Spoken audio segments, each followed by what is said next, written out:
Welcome back to Beyond the Baseline. I am your host, Matthew Truitt. And I'm Sachin Vanaraja. And today we are just talking. Just talking. No guests. We didn't have to do any research on them this time. It's just us two talking. Yeah, just two college athletes. We'll probably just talk about our college athlete life and throw in some what if scenarios. And we both prepared some rapid fire questions that might expose us maybe a little bit. Maybe a little bit. So our coaches should probably stop watching now. It's probably a good time to click off. Yeah. All right. Let's get into it. Yeah. All right, Matthew, talk to me. How was your break?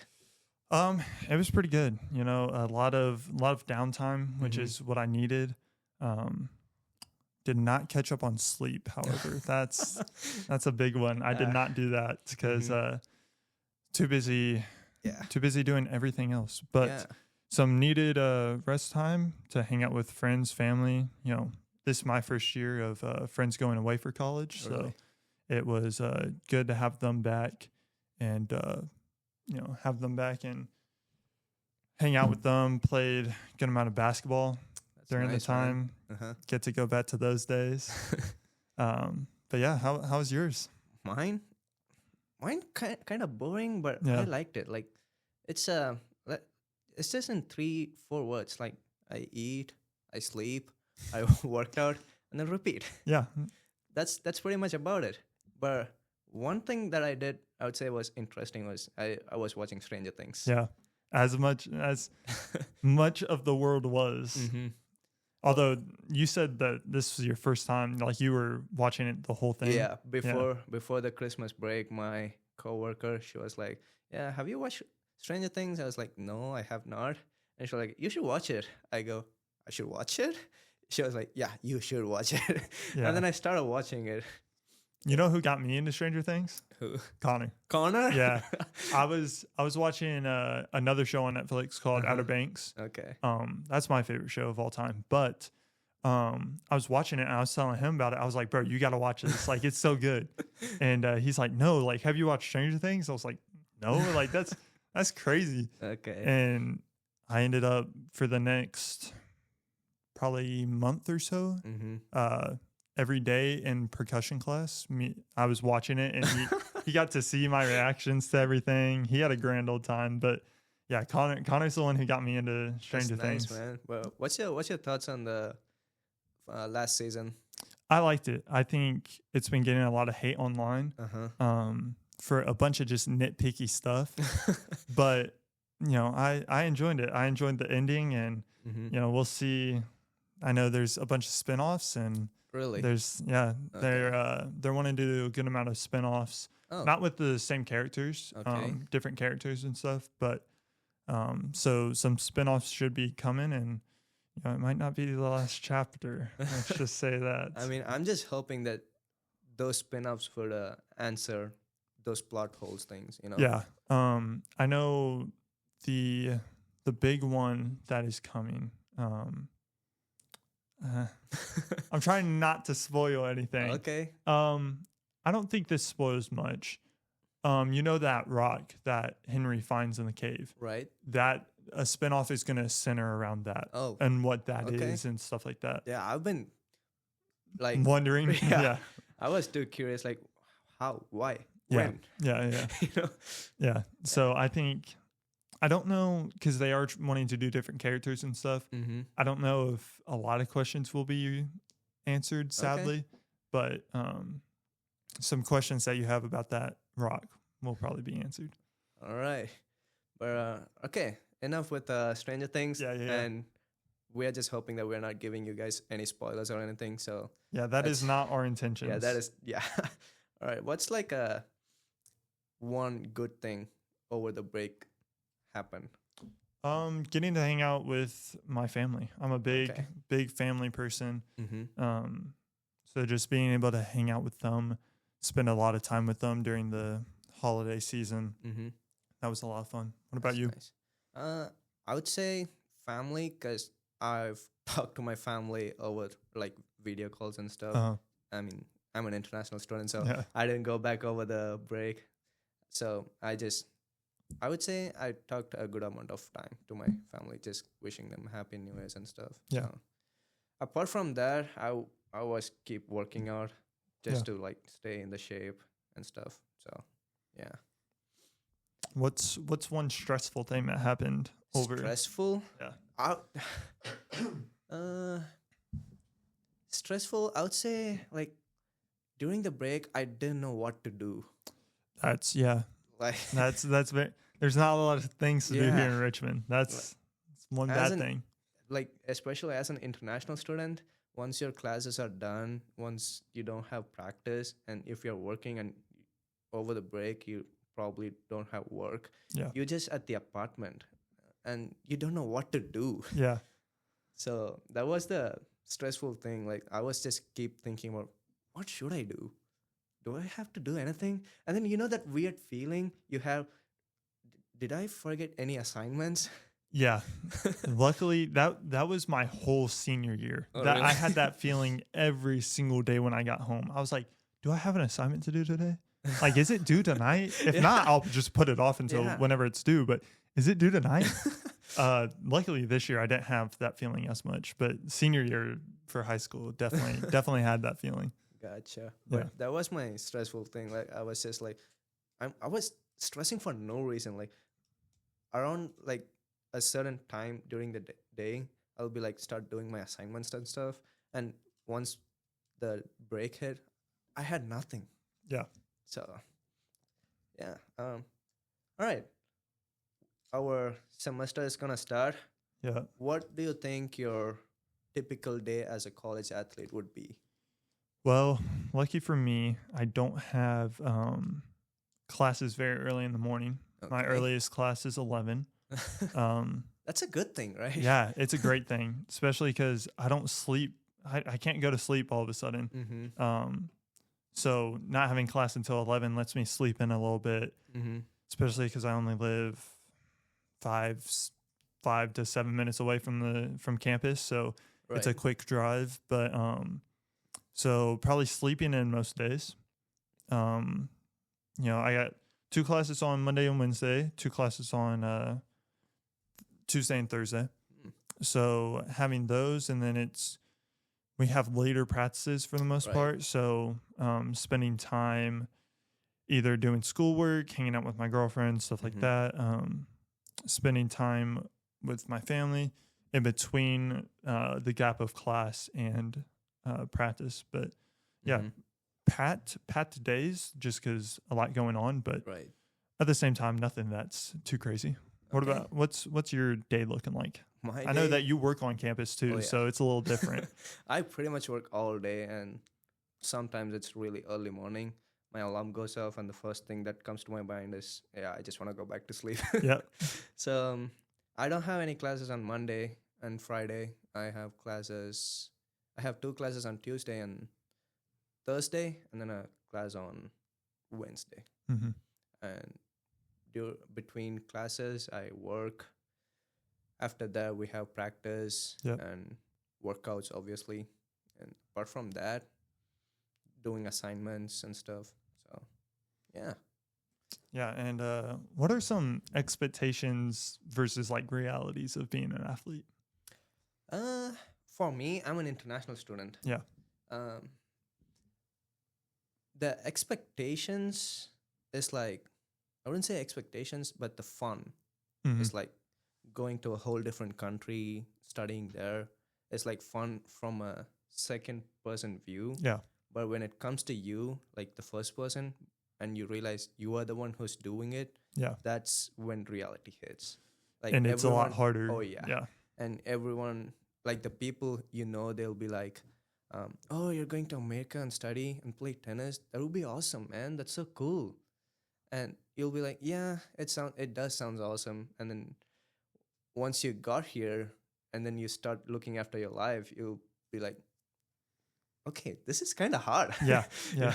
That's the reality part. But expectations, you like meet new people, obviously. Yeah. It's pretty much like a same life you would live in if you don't go to a different country,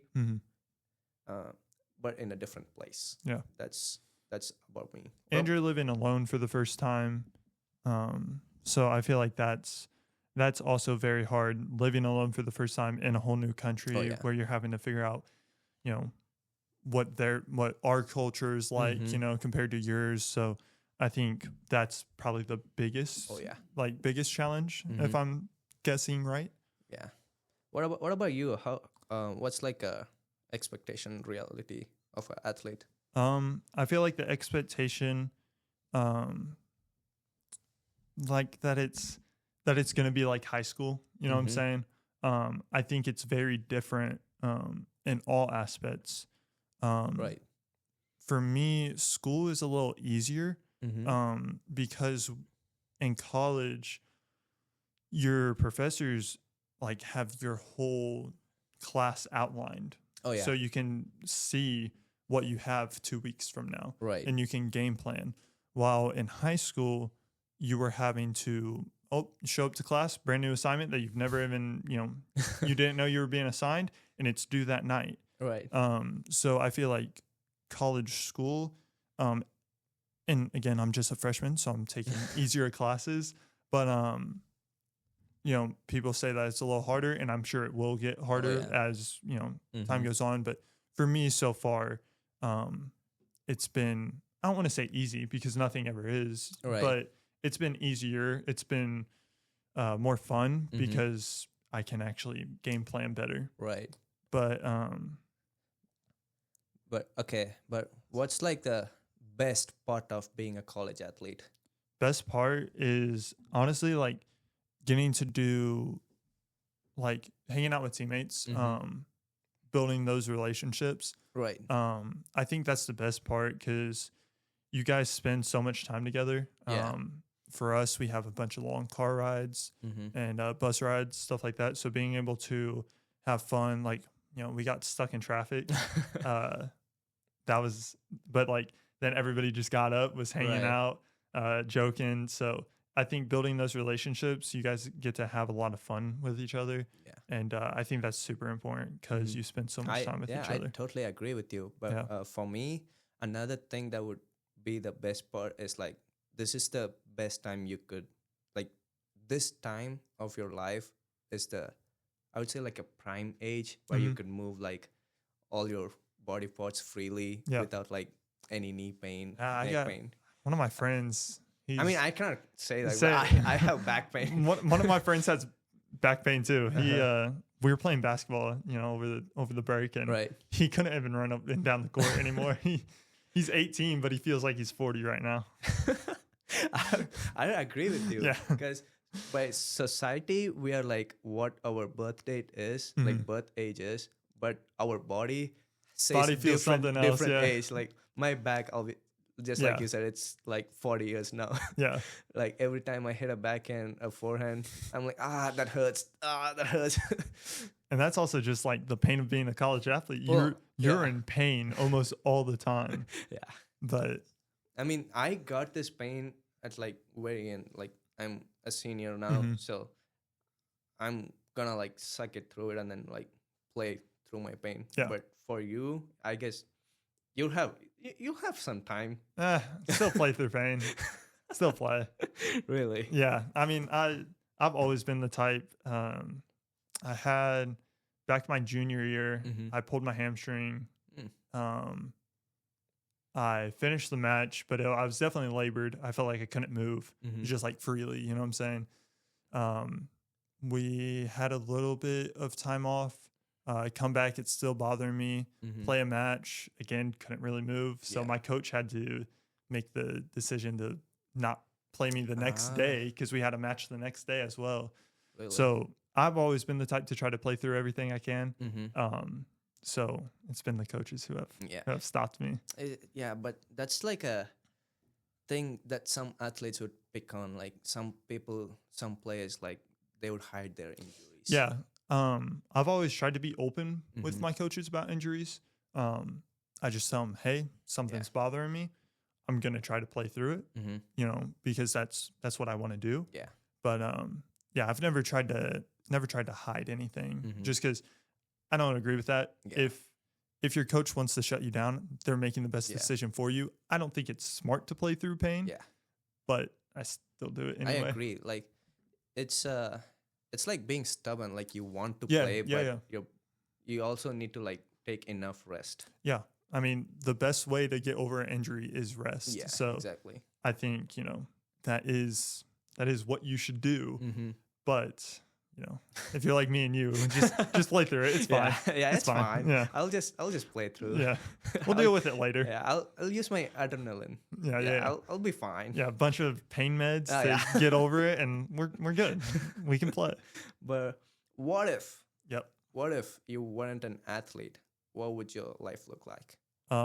Less stressful, more free. Really? Yeah. I mean, being an athlete, like it doesn't bring that much stress. Mhm. I mean, it's something that I've done since I was 2. It's something that I've always wanted to do, but it definitely it takes up a lot of your time. Like if Mhm. you want to be good at something, you have to put up hours upon hours yeah. into it. Definitely. So, it takes up a good amount of your time. Mm-hmm. And so I'd definitely be more free. I'd definitely have more free time. Mm-hmm. But But how would you use that free time? it's a good question. Probably just playing more video games. I mean, I play a good amount anyway, but I'd probably play more. I don't know, maybe read more. Mm-hmm. Something that I don't do a lot. But yeah, I don't know. I don't know how I'd really use that. Probably just hang out with more friends, more family, stuff like that. Yeah. If what if college didn't have any grades? Like you either passed the class or you failed it. Like That's an interesting there's no question. A, there's no B, anything like that. It's just pass or fail. Everyone would lock in. I don't know. I think I would block out more Why? because if I don't have that pressure of like if it's just a pass or a fail and I don't Mhm. have the pressure of getting a good letter grade, Mm-hmm. I would just barely pass. Like I'd be fine if it just said pass, no Uh-huh. percentage, no anything. Right. It's just a pass or a fail. So nobody knows how good you did in the class. Mm-hmm. I'd just try to scrape by with a pass. I don't care about getting no like good pass. Like Okay, see, that's another thing. That's you. Me Yeah, as an yeah. international student, I'm locking in. that's fair. yeah. That's fair. I mean, I think for me the letter grade, I'm always trying to get the best letter grade that I can. Mm-hmm. So, but again, if it's just pass or fail, Yeah, I agree. it's just a pass. Yeah. No matter which way you look at it, it's a pass. So Like if it's a letter grade, obviously we'd shoot for A plus. Yeah. But if we still end up with like B plus B, I'd still be fine with it. yeah, I'll take B's all Yeah. day. Like A's and B's are fine yeah, to me. Like I would shoot for A plus in Of the course. start of the semester, and in between I might slack here and there. yeah, But a little burnout. yeah, a little burnout. At the end, I was like, yeah, what if I get like 30% in this Yeah. exam? Would I still pass the Yeah, class? yeah. Oh yeah, that's still I would still end up with a B minus. I'm good. I'm chilling. Yeah. you know. No, it's the it's basically like the start of every new year. You get these new resolutions. You're like, oh, I'm gonna do them right, and you start doing them for a little bit, and Mhm. then midway through the year, you end it, and you're like, at the end of the year, you're like, dang, I'm gonna try to pick it up and bring it into the new year. Right. But yeah, it's basically like that. You start slacking a little bit, and then at the end, it's just finding a way to pass. I see. As a senior, Uh huh. and you're a freshman. Yep. Yeah. Yep. So what are you currently doing as a freshman in like college? I mean, I think just trying to have a routine Mm-hmm. as much as possible. For me, I know I've talked about it a little bit. I think having a routine has helped me a lot of, doing the same thing almost every single day. Mm-hmm. Because not every day will be the same, but Right. as much as you can do the same thing, it will just get you in a rhythm Mhm. and set you up for more success. Right. I think paying attention in classes as much as you can. I know it's a little hard, especially when you have teachers who just lecture Oh, yeah. at you the whole time. Mm-hmm. It can be hard to listen to them for an hour and Right. 15 minutes or so. But, you're in college for a reason. You're paying for college for a reason. So I think just paying attention, getting in a good routine. Right. I think those things have set me up, for success throughout my first semester of college. That's nice. Yeah. So if you could redo your freshman year, what would you do differently? And what advice would you give your younger self, your freshman self? That's a great question. Let's see. When I first got to the US, it was 2023 spring. Obviously, it was like fun and everything. Like I was happy that I'm going to a whole different country to study and stuff. But I was still like stressing about some other things, like how am I gonna do this stuff, because everything was new and stuff.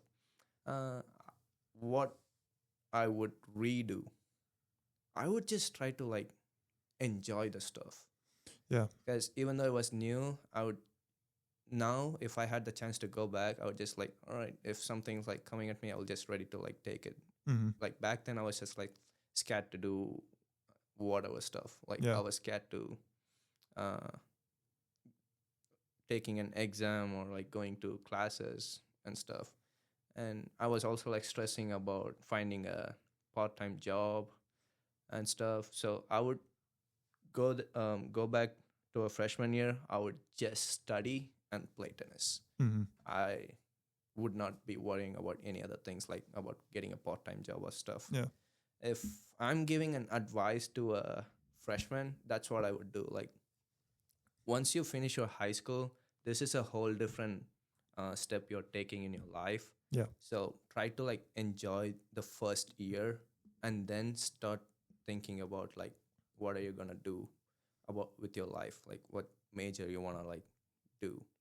So that's what I would do. I would enjoy the first year, like just like a chill year, Yeah, have fun, meet some new people. Exactly. Yeah, like everything's gonna be like fresh start once you finish high school and step into college. Yeah. So just take it as it is. Especially coming from like your senior year of high school, that's such a pivotal year for you. Really junior and senior year, because that's what colleges are looking at the most. Yeah. So, I agree with you, having more fun, putting yourself out there more, because you have come from back-to-back stressful years. Freshman year, you still got to, pass all your classes. Right. But I think, you can afford to have a little bit more fun because it's a freshman year. Most of your classes are just gen eds or whatever. And then sophomore year and on, you can really start to lock in on what you need to be doing. That's what I would do if I could redo a freshman year. Yeah. And obviously tennis in the freshman year, I was going all in. That's like one of the reasons that I came to US to play tennis and study here. So I would keep on working on that, build a strong base as a tennis player. Yeah. And then obviously you're not going to stop it after that. You're just going to keep improve. So have fun, take life as it is. Because after high school, you're still not going to be like matured. Yeah. So I mean, I think, what is it, like 25 for men or something like that? When your brain fully develops? Yeah. So, I mean, you're out of college at that point? Yeah, pretty much. So that's what I would do. So some like a break, Yeah. Break from life, I would say. Yeah. So just have fun. Still be a kid a little bit. Yeah. Instead of trying to adult when you're 18, 19 years old. Like take pictures, take videos, like be able to look. Yes, that's so important. I think being able to look back on things that you do. I'm a big believer. I mean, I have a YouTube channel. Yeah. I think shout out to Matthew Trude. Everybody go subscribe to my YouTube channel. New videos every Thursday. Sorry. But back to podcast. Yeah, back to the podcast. I have a YouTube channel. I like to record everything that I can, just to, even if it's not for a YouTube video, I like to record, just to be able to look back on the things that are fun. And I look back all the time on my basketball days and like just watching different highlights, and those bring a smile to my face, because it's it was a good time in my life. And I think this is another great time in your life where you're meeting so many new people. You're able to start so many new things. So I think taking videos is a great advice. So when I was started college, when I hit 18, I started writing like a personal diary. Yeah, journal. Yeah. The journal. That's what I did. Like you are doing video like vlogs. That's a great thing. Like I wish I did that now. Yeah. You know? I mean, I think journaling is, I think I've done it a little bit. I want to do it more in the new year. I think journaling is important, not just to be able to look back on the good things. You're right. But also to get the bad things out of your brain a little bit. I'm somebody who just likes to push things down, you know what I'm saying? Not really think about them. So I think journaling for me has been a great help with my mental side and not just being able to look back on the good things. That's, and if you're vlogging, it's going to be like in social media and stuff. And you could always like go back anywhere, anytime and see like how what you were doing. Yeah, what you're doing. So that's what I would do. Yeah. So. I think that's great advice. Let's see. Speaking of social media, what if there's social media didn't exist? This is tough for me because, like I said, do YouTube, post on TikTok a lot, post on Instagram. I'm always on social media, right? So it's tough for me. I love social media, but I think it would help me in the long run. Being able to lock in on the goals that I really want to do. Right. Of course, I have goals that are in social media, but if you take those away, I think being able to, it would give me more time to work on schoolwork instead of working on other things. Right. It would give me more time to hang out with friends, work on tennis, work on, anything else that I want to work on. So I think it would be a net positive in the end. Right. Would I miss it? Yes. Love social media. But I think overall it'd be a net positive. Really? Yeah. For me, I guess social media in a way helped me to like start a conversation with people. Yeah. Just like if you go to a random person, like a new coworker joined your workplace, you could start like, do you watch Stranger Things? Yeah. Something like that. So it would definitely be hard for me, but on the brighter side, I think it would help me to like, if social media didn't exist, it would help me to increase my brain capacity. Yeah, like that attention span. Yeah, exactly. Attention span going down by the hour. Especially like these TikToks and Instagram reels are being like a minute and 30 seconds. If it's not like grasping me in that 30 seconds, I'm locking out. I'm either locking out or I'm going 2 times speed on that thing.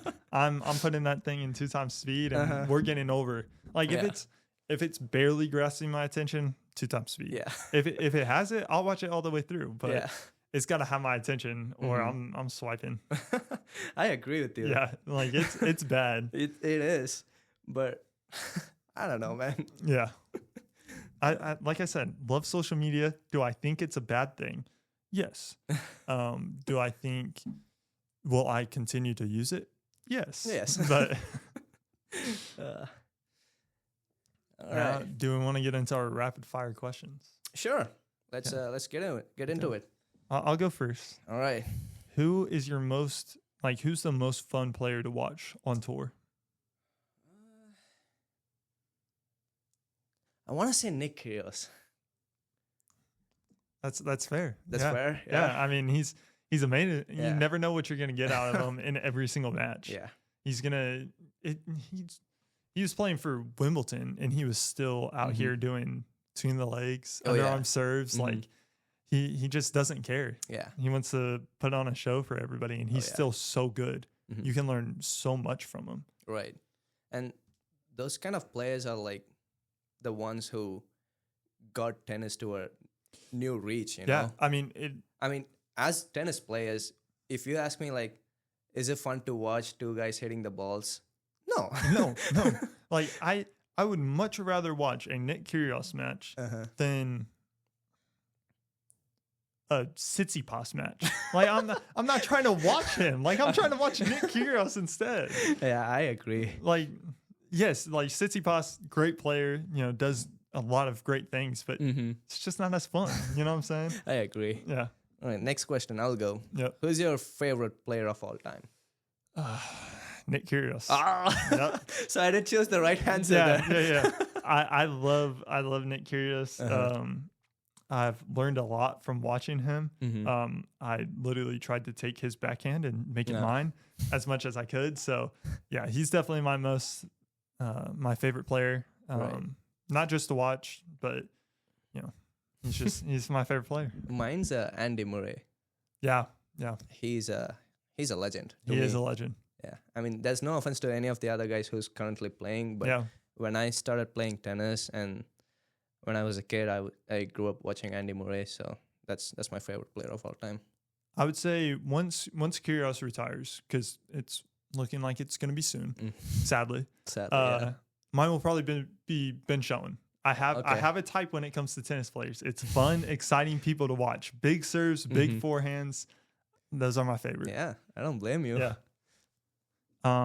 So what is your favorite food? Favorite food? Anything like rice, like Chipotle. What about you? I don't know. I mean, I could probably a cheeseburger. I love some cheeseburgers. Yeah. Okay. But really, I mean, I love Chipotle too. If we're talking healthier, like fast food options, Chipotle. Yeah. But if we're talking just go and get anything, probably a nice bacon cheeseburger. Okay. That's fair. Yeah. Do you have like a pre-match ritual? Really just listening to music. I've been listening to, I mean, you've heard it. When we're having our workouts. Yeah. Some people aren't a fan of it, but I'd be listening to a lot of rap before matches. To get that pump. Yeah. The energy. It just like their flow and the beats really just get me locked in on what I need to do. Yeah. I would say like other than that, visualizing. I think visualizing is very important. I think the brain is so powerful. Yeah. I think I started doing it my junior year of high school, and that's when I started to see results of, I would be on the bus on the way there and, just start thinking about the match, visualizing, and started seeing a lot better results. So ever since then, I've been doing it before about every match. Yeah. Speaking of songs, what's your go-to pump-up song? Go-to pump-up song? Like say it's right before your match, okay? And you only got time or you're like hitting a max when you're weightlifting. What's that one song that you're going to that's going to get you in that state of mind? I have to go with anything with Eminem. That's fair, yeah. Yeah, and if I have to choose one, like pump-up song, I would choose like Love the Way You Lie. I mean, it's not really like a sports song, but the beat and the fast tone, it just like pumps me up. Yeah. And if I'm in the gym or anything, I would still go with Eminem. Yeah, I think that's a good answer. Yeah, I mean, it's not like I don't only listen to Western songs. Like I'm from India and I listen to my native songs. So yeah, if I had to choose in Western, I would go with Eminem. Yeah. Let's see. Do you have any tennis pet peeve? I feel like just doing the little things. So like, I would say one big adjustment that I've had to do, one thing that I hated in high school, but I've had to adjust because nobody does it in college.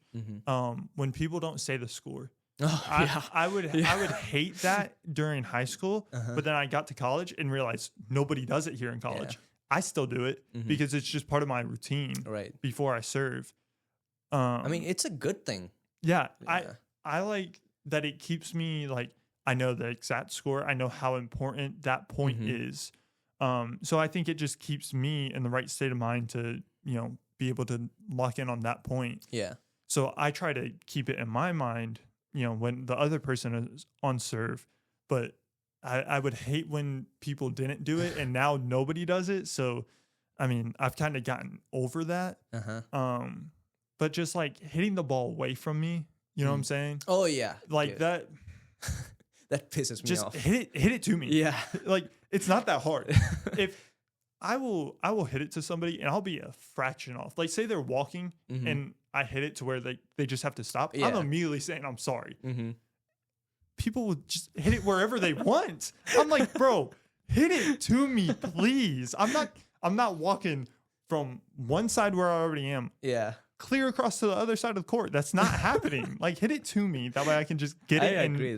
go. Yeah, that's totally like something that would piss every player off. Yeah. Mine, if we are practicing, like not like practicing, like warming up. Yeah. And the player doesn't like get, and he goes to the net and grabs one ball and doesn't grab the one that's like closer. Yeah. I'm like, you were already there. Why don't you just walk 2 steps and grab the other ball? Speaking of warm-ups, when people hit winners during warm-up, stop hitting winners. I'm not going after them. Like I'm letting them go every single time. I'm not tiring myself out. Yeah.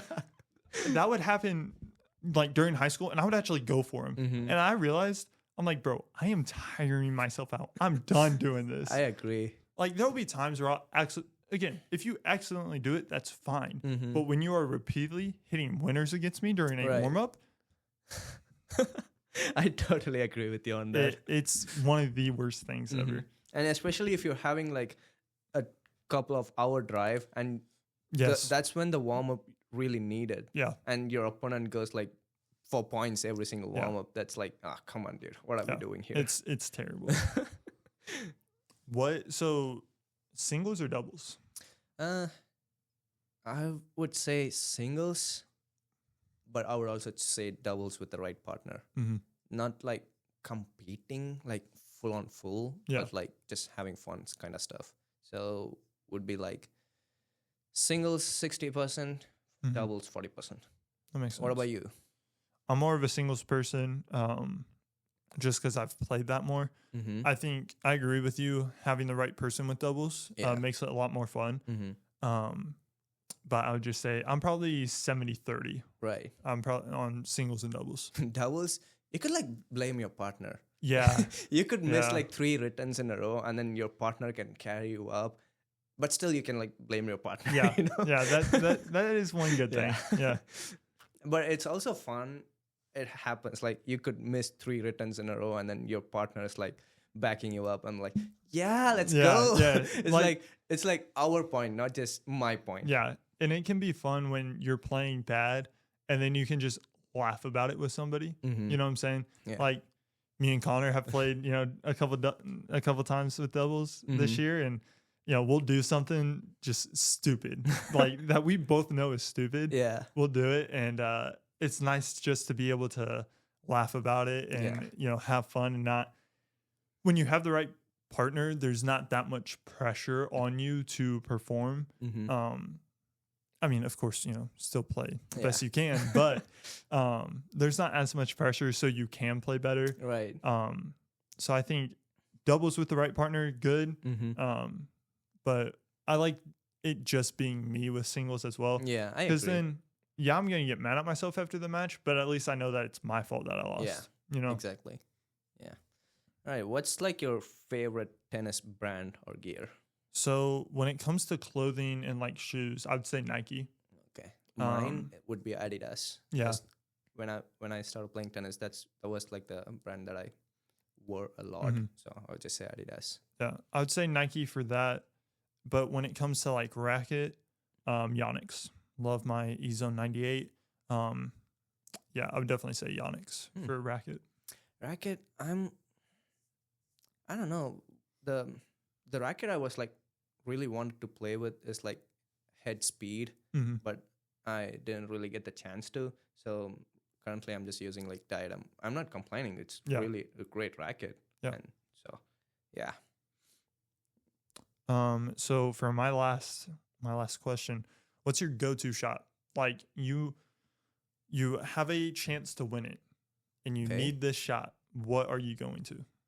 Oh, what are you like setting up? Okay, I see. What's going to be your finishing shot to close out a match? Mine would be backhand. Okay. It's backhand down the line. Down the line? Yeah. Because I don't know. I really like that shot. Like, Yeah. I've used it a lot, and if I'm setting up a point, and that's probably like I would something try. Mm-hmm. So, are you wanting it like on the run? On the run would be like really cool. It would be really cool. It's a hard shot. Oh yeah, definitely. But it'd be really cool. On the run, like a passing shot, if Yeah, that makes yeah, sense. yeah. Like When they're coming up, yeah. your opponent hits a backhand crosscourt and they are like pushing to your backhand crosscourt and they're coming into the net, and that's when you go like running back and down the line, like a passing shot. That's like my favorite shot. Yeah. What about you? For me, it'd either be a forehand short cross court or a backhand short cross court. Okay, still backhand. Hey, yeah, still backhand. Backhand twins, man. I don't know why. I don't know how. I low-key do it on accident half the time, but I can find a really short angle on my backhand that I'd love to hit when I can. And then I also just love to rip forehands cross court as hard as I can and try to find that short angle and push them off the court as much as I can. But I think those both set up me coming to the net, which is what I love to do as well. Right. So if I don't finish the point with one of those, I'm just coming up to the net for something easy. So I would say one of those two, definitely cross court, short. Yeah. But yeah. All right. Let's see. My last question. Yep. Do you prefer playing in the morning or playing in the evening? I would say evening. I've always been like, I'm a morning person, kinda. When I wake up, I can get up like pretty fast and stuff, but I'm not in the best mood when I do that. You know what I'm saying? Yeah, I get that. So I'd rather just take my time, get the sleep that I want instead of just the sleep that I need, and take my time throughout the day, be able to. I'm always trying to come up with a game plan, stuff like that. So have time to come up with a game plan and stuff like that throughout the day, instead of just waking up. You know, of course I can think about it the night before, but then I go to sleep. Yeah. So I think having the whole day to game plan and stuff like that really helps me. I agree. What about for you? For me, I would choose morning. Just, I don't know. It feels like morning would be better for me. Just because with the sunrise, fresh air, those kind of stuff. Yeah. I'm not saying like there's no sun when we're playing in the evening. I mean, we are in Indiana. Yeah. The sun goes down. Sun goes down at 5. Yeah. But I don't know. I've when I was a kid growing up, most of the time I played morning, like early morning stuff. So I would choose morning. I also love playing underneath the lights. Oh yeah, okay. Playing underneath the lights is so good. I've been able to do it like twice in my life, like actual matches. Yeah. And the first time I got to was a 3-hour match. Right. During sectionals that I came back and won to move on during sectionals. So, you know, I think that also has to do with me enjoying the night more. Right. But yeah. Yeah, I think that's all the questions that we have. Yeah. So I mean, like we are coming to the end, but all jokes aside, being a college athlete is hard. Yeah. But it also like teaches us discipline, getting a perfect schedule for ourselves. Yeah. And it's hard, but it's very rewarding. Oh yeah. And also like it makes us learn how to survive on minimal sleep. Yeah. That's I'm learning that. Yeah. But yeah, even though we complain, I don't think we would trade it to something else. No. Like I wouldn't. Like I would complain about it, but I would still do it. Yeah. Like I'm always gonna complain, but it's out of love, not out of hatred. Exactly. Yeah.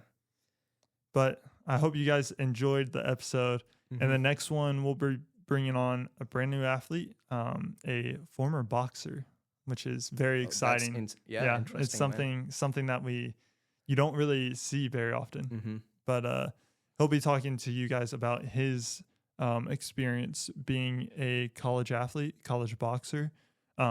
It's not through a school, but he was still training, having fights during college. I'm really excited. Yeah, I think it's going to be a great episode. Oh, yeah. Yeah.